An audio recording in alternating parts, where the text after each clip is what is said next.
Industries میں Tesla, Rolls Royce اور Honda بھی اپنی اپنی الگ کہانی رکھتی ہیں۔ یہ کہانی ہمارے لیے ایک سکسیس سٹوری ہونے کے ساتھ ساتھ موٹیویشن بھی ہے۔ جہاں سوشیری ہونڈا نامی بچہ پیدا ہوا، 6 بہن بھائیوں کا یہ اکلوتا ہی زندہ بچ پایا تھا۔ 16 سال کی عمر میں ہونڈا نے آرٹ شوکائی نامی سروس اسٹیشن میں ٹیکنیشین کی ویکینسی کے لیے اپلائی کیا اور خوش قسمتی سے سلیکٹ بھی ہو گیا۔ دنیا کی تمام تر بڑی کمپنیز جیسے کہ گوگل، ایپل اور امیزون کو اپنا نام بنواتے کئی دہائیاں لگ گئیں۔ ان کے بننے اور پروان چڑھنے کی کہانیاں جہاں مشکلات سے بھری ہیں وہاں سبق آموز بھی ہیں۔ اسی طرح گاڑیوں کی انڈسٹریز میں ٹیسلا، رولز رائس اور ہونڈا بھی اپنی اپنی الگ کہانی رکھتی ہیں۔ آج ہم بات کریں گے گاڑیوں کے ایک پسندیدہ اور بڑے برانڈ ہونڈا کے بارے میں۔ یہ کہانی ہمارے لیے ایک سکسیس سٹوری ہونے کے ساتھ ساتھ موٹیویشن بھی ہے کہ بعض اوقات ایک خواب پورا کرنے کے لیے کس قدر مشکلات سے گزرنا پڑتا ہے، تب کہیں جا کر کامیابی ملتی ہے۔ اس سبق آموز کہانی کو شروع کرنے سے پہلے اگر آپ نے ہمارے چینل کو سبسکرائب نہیں کیا تو سبسکرائب کر لیں تاکہ ہماری ملاقات ہوتی رہے۔ دوستو، اس کہانی کی شروعات 1906 میں جاپان کے شہر ماؤنٹ فوجی سے ہوئی، جہاں سوشیری ہونڈا نامی بچہ پیدا ہوا۔ 6 بہن بھائیوں کا یہ اکلوتا ہی زندہ بچ پایا تھا، جبکہ باقی بہن بھائی کسی نہ کسی بیماری کی وجہ سے فوت ہو چکے تھے۔ اس لیے یہ اپنے ماں باپ کا لاڈلا تھا اور ماں باپ کو اس سے بہت سی امیدیں تھیں، مگر اس لاڈلے کے دل اور دماغ میں پڑھائی کے لیے کوئی جگہ نہیں تھی۔ اس لیے یہ اپنے والد کے ساتھ ان کا ہاتھ بٹاتا تھا، جو کہ ایک لوہار ہونے کے ساتھ ساتھ سائیکل ریپیئر کا کام بھی کرتے تھے۔ بچپن سے ہی اس کام سے منسلک ہونے کی وجہ سے ہونڈا کو اپنے کام پر کافی گرفت حاصل تھی۔ 16 سال کی عمر میں ہونڈا نے آرٹ شوکائی نامی سروس اسٹیشن میں ٹیکنیشین کی ویکینسی کے لیے اپلائی کیا اور خوش قسمتی سے سلیکٹ بھی ہو گیا۔ مگر جب ہونڈا کام کرنے ٹوکیو پہنچا تو سروس اسٹیشن کے مالک نے اس سے صاف صفائی اور بیبی سٹنگ کا کام لینا شروع کر دیا۔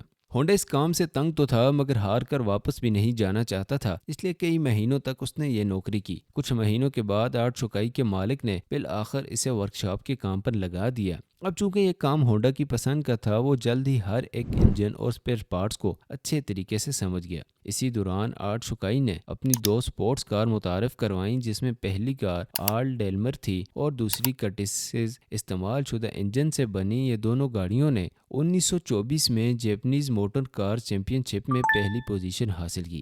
اس ریس میں ہونڈا گاڑی کے ڈرائیور کے ساتھ انجینئرز کے طور پر بیٹھا ہوا تھا۔ اس ایونٹ نے ہونڈا کے دل میں سپورٹس کار کے لیے ایک الگ ہی دلچسپی پیدا کر دی۔ کچھ سال اسی طرح کام کر کے اس نے ایکسپیرینس گین کیا اور مالک کے دل میں جگہ بنائی۔ 1988 میں آرٹ شوکائی کے مالک نے دوسری برانچ بنانے کا فیصلہ کیا اور اس کی سربراہی ہونڈا کے حوالے کی، جس نے محنت سے ایک ورکر سے شروع ہونے والی اس برانچ کو 2 سالوں میں 30 ورکرز تک پہنچا دیا تھا۔ ایک بریلینٹ مکینک ہونے کے ساتھ ساتھ وہ اب ریسنگ ڈرائیور بھی بن چکا تھا۔ اپنی مہارت کا استعمال کرتے ہوئے ہونڈا نے اپنے مالک کے لیے ایک سپورٹس کار ڈیزائن کی جو کہ 120 کلومیٹر فی گھنٹہ کی رفتار سے چل سکتی تھی۔ اس رفتار نے تمام پچھلے ریکارڈ توڑ دیے اور اگلے 20 سالوں تک بھی اس سے کوئی نہیں پہنچ پایا۔ 1936 میں ریسنگ کے دوران ہونڈا کا ایکسیڈنٹ ہوا، اس کے نتیجے میں فریکچرز اور کئی زخم آئے اور وہ مکینک اور ریسنگ کے کام سے ہاتھ دھو بیٹھا۔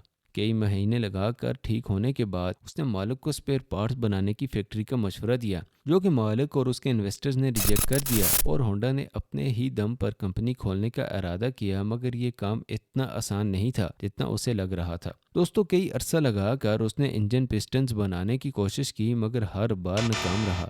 آخر کار اس کام میں مہارت حاصل کرنے کے لیے اس نے ایک یونیورسٹی میں داخلہ لیا اور 3 سال لگا کر ڈگری حاصل کی۔ 1939 میں اس نے کامیابی سے پسٹن بنانا شروع کر لیا تھا، مگر اب بھی اس میں کچھ خرابیاں تھیں۔ ہونڈا نے یہ پسٹن جب ٹویوٹا کمپنی کو آفر کیے تو انہوں نے 50 میں سے 47 کو ریجیکٹ کر دیا۔ اس ڈس اپوائنٹمنٹ نے ہونڈا کو مارکیٹ سمجھنے اور انڈسٹری کو اچھے سے آبزرو کرنے پر مجبور کر دیا۔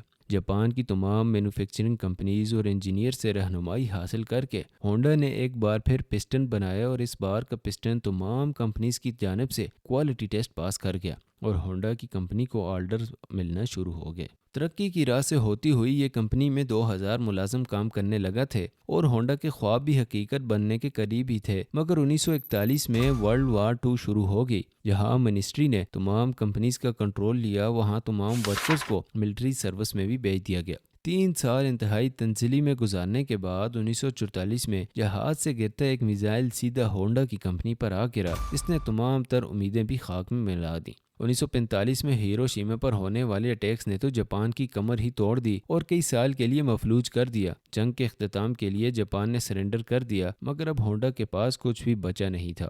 مگر ہار نہ ماننے والے کو کون روک سکتا ہے؟ اسی دوران ہونڈا کو چیمپئنز امپیریل آرمی کا ایک چھوٹا انجن امید کی کرن کے طور پر ملا۔ اسے ایک سائیکل سے جوڑ کر ہونڈا نے اپنی ٹرانسپورٹ کے لیے استعمال کرنا شروع کر دیا۔ اس مہنگائی اور خستہ حال اکانومی کے دور میں لوگوں کو یہ سستا ٹرانسپورٹ بڑا دلچسپ معلوم ہوا اور انہوں نے ہونڈا سے اس کی ڈیمانڈ کی۔ ہونڈا کو کچھ مزید انجن بھی مل گئے تھے، مگر ڈیمانڈ اتنی زیادہ تھی جسے پورا کرنے کے لیے ہونڈا کو خود انجن بنانے کا کام شروع کرنا پڑا، اور یہ کام ہونڈا کے لیے مشکل تھا۔ یہ وہ پہلا موقع تھا جب کسی چیز پر ہونڈا کا لوگو استعمال ہونا شروع ہوا تھا، مگر بڑی انویسٹمنٹ کے لیے ہونڈا کے پاس پیسے نہیں تھے، لہذا اس نے 18,000 شاپ کیپرز کو خط لکھا، جن میں سے 3,000 نے ہونڈا کے ساتھ کام کرنے کی حامی بھری اور ایڈوانس میں پیمنٹ دے دی۔ اگلے 3 سالوں میں ہونڈا کی کمپنی نے سائیکل سے موٹر سائیکل کی ترقی کی اور اسے سپر کب کا نام دیا۔ اس موٹر بائیک نے وہ دھوم مچائی کہ امریکہ کی ہارلے ڈیوڈسن اور ٹرائمف کمپنی کو پیچھے چھوڑ دیا۔ اس کے بعد ہونڈا کی اگلی نظر سپورٹس بائیک بنانے پر تھی، جس کے لیے وہ ریسرچ پر لگ گیا۔ وہ تمام تر بائیک ریسز میں جاتا تھا اور جیتنے والے بائیک کو اچھے سے آبزرو کرتا اور اس کی خصوصیت نوٹ کرتا تھا۔ کچھ ہی سال لگے تھے کہ ہونڈا کی سپورٹس بائیک بھی منظر عام پر آ گئی، اور آتے ساتھ ہی اس نے 1962 کا انٹرنیشنل ریسنگ کمپٹیشن بھی جیت لیا۔ اس ریس نے ہونڈا کا نام دنیا بھر میں مشہور کر دیا۔ 1960 میں ہونڈا دنیا کی سب سے بڑی موٹر بائیک بنانے والی کمپنی بن چکی تھی۔ 1968 تک اس کمپنی نے 1 کروڑ یونٹ سیل کرنے کا اعزاز بھی اپنے نام حاصل کر لیا تھا۔ 62 سال کی عمر تک سوئشیرو ہونڈا کو یہ کامیابی تو مل چکی تھی، مگر اس کا بچپن کا خواب یعنی کارز کی مینوفیکچرنگ ابھی رہتی تھی۔ بہت سے لوگوں نے اسے کار مینوفیکچرنگ سے منع کیا، مگر اس وقت جاپان میں کیونکہ اس وقت جاپان میں نسان اور ٹویوٹا جیسی کامیاب کمپنیاں چل رہی تھیں۔ مگر ہونڈا نے کسی ایک کی نہ سنتے ہوئے اپنی پہلی پک اپ ٹرک 360T کے نام سے بنائی، جو کہ فیل ہو گئی۔ اس کے بعد 500S نامی سپورٹس کار بنائی، جس کے صرف 1300 یونٹس ہی بک پائے۔ مگر ہار نہ مانتے ہوئے ہونڈا نے کئی سال لگا کر کئی قسم کے ڈیزائن پر ٹیسٹنگ کی اور آخر کار 1972 میں ہونڈا سیوک لانچ کی۔ یہ وہ گاڑی ہے جس کے نئے ماڈلز آج کل کی دنیا میں ایک پسندیدہ ماڈل مانے جاتے ہیں۔ 1980 میں ہونڈا موٹرز نے جاپان کی تیسری بڑی کار مینوفیکچرنگ کمپنی کے طور پر جگہ بنا لی، اور صرف 10 سال میں یہ دنیا کی تیسری بڑی کمپنی بن چکی تھی۔ اور اب دنیا میں ہونڈا کار کا نام bikes, boat engines, plane engines اور کئی پاور ٹولز پر بھی نظر آتا ہے۔